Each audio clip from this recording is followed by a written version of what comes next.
science, and I'm a different type of Asian. I'm Chinese. I know it's hard to guess because we Asians, we can all do math. We work 27 hours a day, yeah, and we've been given two career options: being a doctor or being homeless. So I have been in this country for over 20 years, and when I tell people that they've applied, they say your English is really good. Thank you, mate. Yeah, nah, yeah. Let's have a Barbie. I did use my 27 hours to learn all this land and science. Turned out to be science is a better match for me. And science itself is a different language. So look at all these dictionaries. And the reason that keep me going through all this trauma, yet still enjoy it, is what I'm gonna share with you tonight. It's tissue engineering. This. It's not a type of tissues I'm engineering. We have enough toilet paper tissues in this country. What we don't have is human tissues that made up our body parts. The concept of tissue engineering is simple.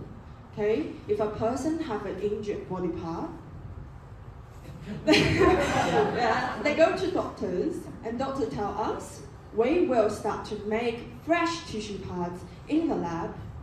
Okay, and then the doctor will replace the damaged part, and welcome back to work, mate. Yeah. So I also have people asking me, are you sure you're not secretly growing babies in the lab? No. Okay.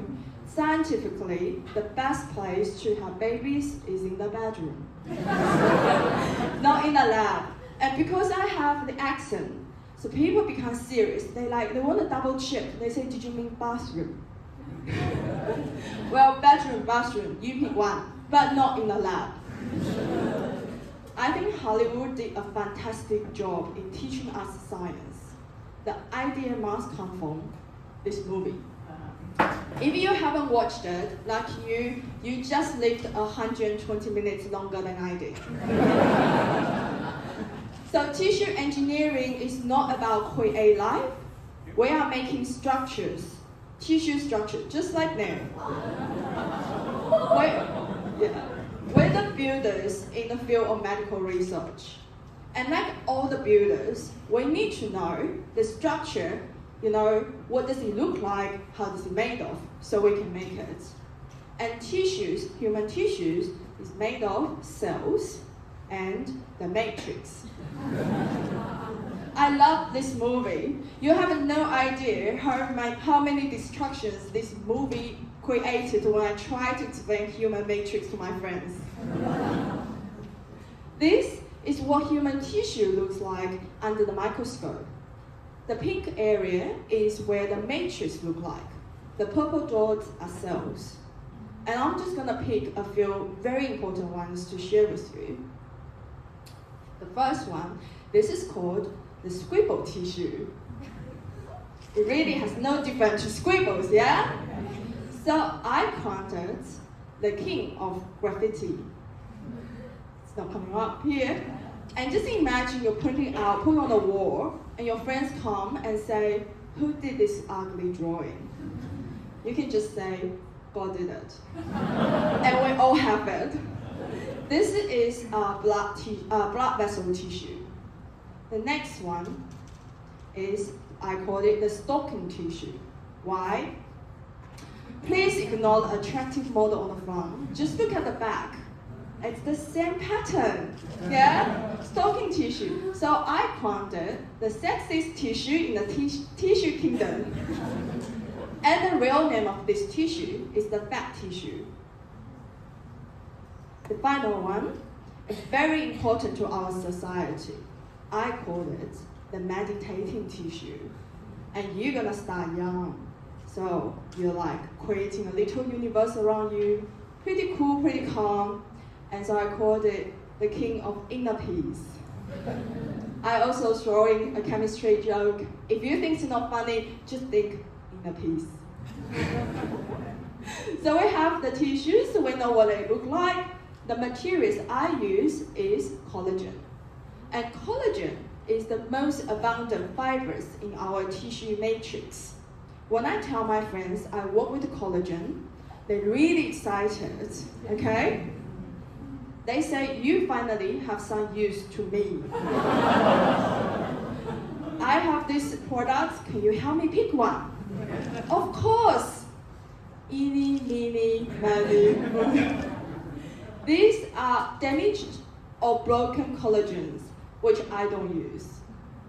The collagen I work with look like this. There are 28 different types of collagens, named from type 1 to type 28. Thank God. Otherwise, I have to learn another language. Likely be Greek, could be Latin, but I prefer math because I'm Asian. So this is a type 1 collagen fiber, and when multiple of these fibers come together, they become collagen fiber bundles. And it is the collagen fiber bundles that make different structures of our tissues, like the scribbled tissue, like the stocking tissue, not the inner piece tissue, because the whole point is not to be connected. Yeah, so now we have the material, collagen. How do we make tissues? Okay, the type of method I use in the lab is 3D printing. This is type of bioprinter we use in our lab. It's called, it's a light-activated printer. So basically using light to make 3D structures. And of course use collagen. We make kangaroo. Yeah. And so it is not too hard to make kangaroo, and how hard it can be to make babies. Don't worry, I'm not here to take your fun away from bathroom or bathroom. The type of tissue I'm highly interested in is eye tissue. And I'm just gonna tell you a dark secret. I am scared of the dark. The donated eye tissue has been helping millions of people in the world to help them restore their eyesight. But there's just not enough donated eye tissue for every single patient. So imagine we use tissue engineering to create unlimited amount of eyes. What will the world look like? Yeah? I won't mind live in a world like this, I'll eat them all.